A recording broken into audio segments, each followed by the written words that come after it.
2003's Oldboy is a film that has probably been reviewed more times than I can search on YouTube, and I really did wonder how I would approach this as a movie review.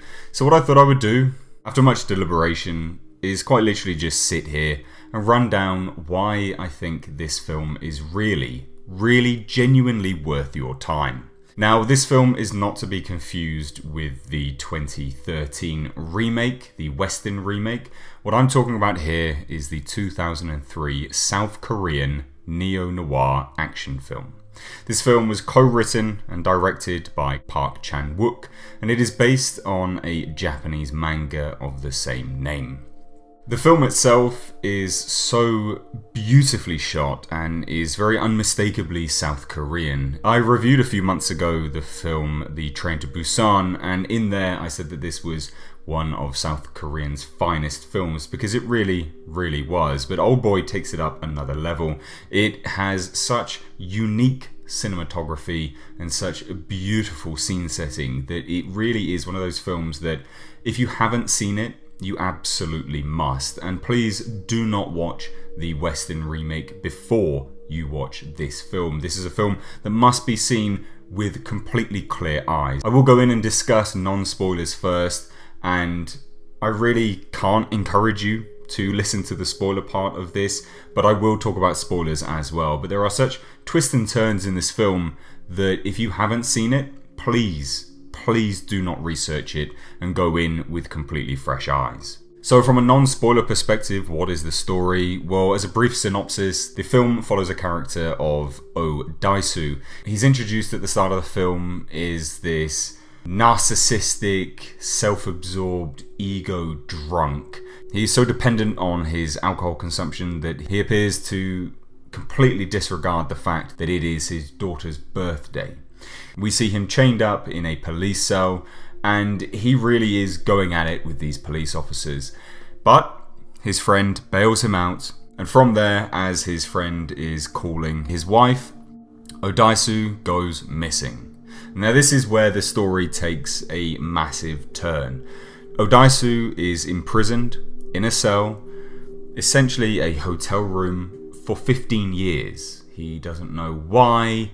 He doesn't know the identity of his captors. He doesn't know what they want, why he was imprisoned, or who it is that has willed such an awful experience on him. He is released, and from there he starts to find himself in this tangle web of deceit and lies and twists and turns of who is it that's imprisoned him, why they've imprisoned him. And this is a man that has massive paranoia due to obviously his 15 years imprisonment, and it just goes on from there.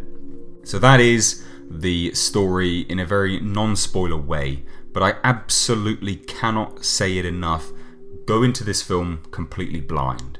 There is an absolutely phenomenal scene in this film where Daisu, due to his 15 years in prison, has developed some very keen martial arts skills, and he did this simply just by watching the TV. And it is framed in the film not as like a superhero progression or anything which is truly outstanding.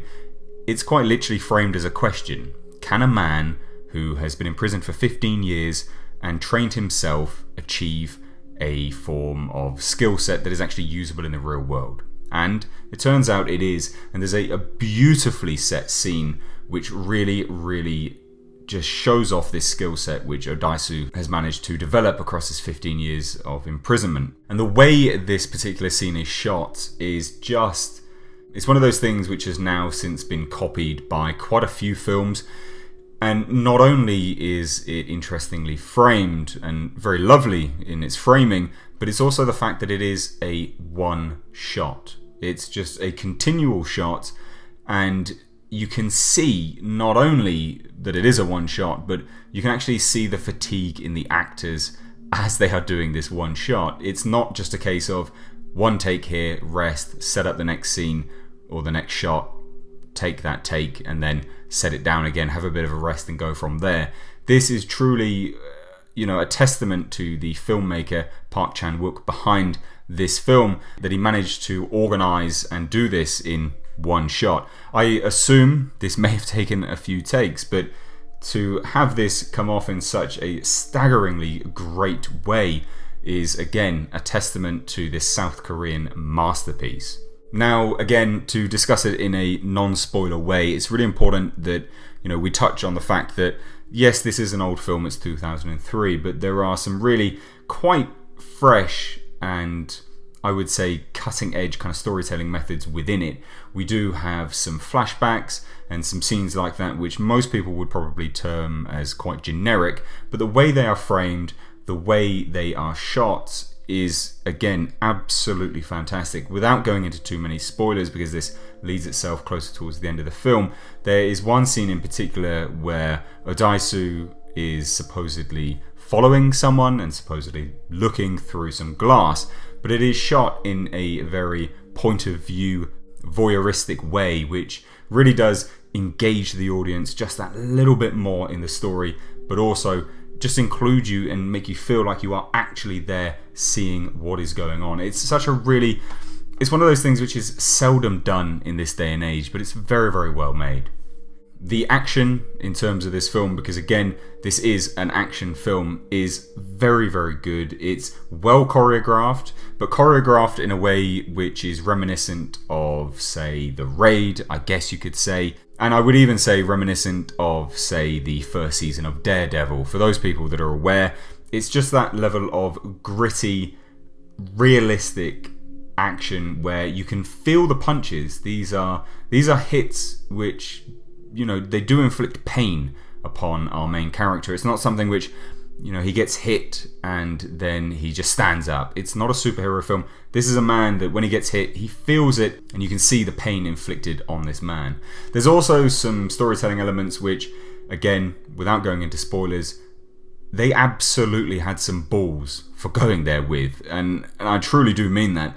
If you stick around for the spoiler bits as you've seen this film, or, you just don't really care and you want to hear the spoilers, I will tell them there. And there are some absolutely staggering bits and pieces in this film which it just wouldn't have flown in a Western audience. And in fact, in the Western remake, it didn't fly. They kind of danced around it and they didn't really touch on it all that much.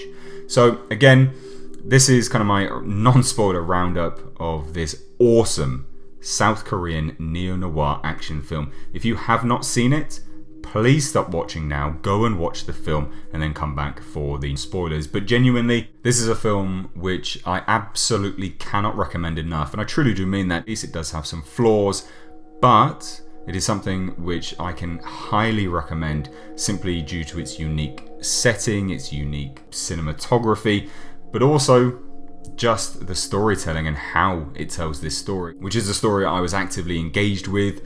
I did not see certain things coming at all, and for them not to drip feed this information and hold your hand throughout this movie, again, is just a testament to the director and writer Park Chan-wook. So that out of the way, non-spoilers done, let's go and discuss some spoilers. You have been warned, but let's discuss the twists and turns of this movie. So why was Odaisu in prison for 15 years?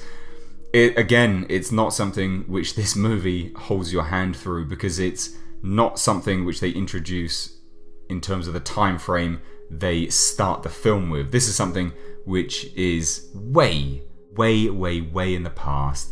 And this again goes into the storytelling and the story and the elements which they are not afraid to touch on, which is massive levels of incest. And again, you're probably going to hear that if you haven't seen the film and you've stayed for spoilers and go, oh, I do not want to watch this film now.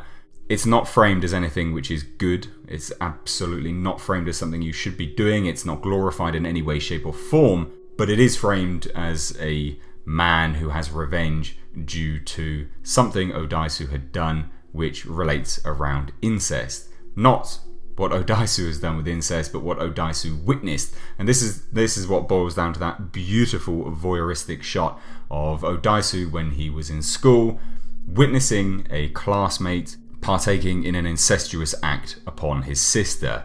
And it's a great shot. Again, like I say, that voyeuristic point of view camera angle, not something that you see in this day and age. And even around 2003. It's just one of those things which filmmakers seldom use because I assume a fear of it appearing cheap and maybe amateuristic in some level. But Park Chan-wook absolutely pulled it off, and it really, really did look good. In terms of the story elements, again, incest is not something which is touched on very much in films because, again, it is a taboo, rightfully so.